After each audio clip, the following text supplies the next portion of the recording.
Girl knew her stepsister had switched their competition scores, yet she still deliberately bet with her stepsister that whoever got a higher score would inherit all the property from their parents and grandmother. As expected, when the scores were announced, the girl only got 10 points, while her stepsister received 140 points, the score the girl had estimated she would get. The stepsister immediately took all the property from their parents and grandmother, and mocked the girl for being stupid, never realizing she would soon be ruined and disgraced. It turned out the girl had been reborn. In her previous life, she had gotten a low score because her stepsister had switched their results. Her disappointed family then sent her to work in a factory. Her stepsister, who had taken her score, got into a prestigious university. But she still didn't let the girl off. She even hired a group of thugs to beat the girl to death. When the girl opened her eyes again, she found herself reborn right before the competition. To figure out why her score had been switched in her past life, the girl secretly slipped a bug into her stepsister's pocket. Through this, she learned her stepsister had a score-swapping system that allowed her to take whatever score the girl got. Instead of exposing her stepsister directly, the girl decided to make her stepsister experience the agony of ruin and disgrace too. So after the competition ended, she secretly contacted a research institute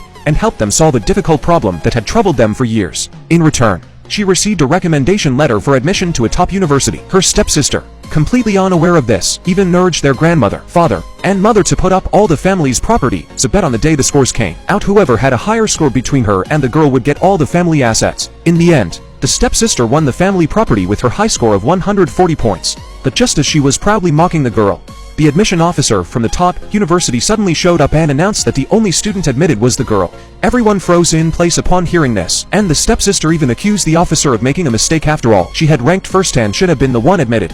The admission officer had no choice but to take out the recommendation letter from the research institute and explain that the girl had helped the institute solve a difficult problem. The stepsister was caught off guard by this. She immediately pointed out that the girl had only scored 10 points in the competition and couldn't have solved the institute's problem. Suspecting the girl had bribed the institute, everyone else thought this made sense, not knowing the girl had been waiting for this exact moment. So the girl immediately stated that she suspected there was something wrong with the scores and proposed to review the exam papers on the spot because she believed her stepsister could only switch scores, not the actual papers. As expected, the stepsister completely panicked when she heard this.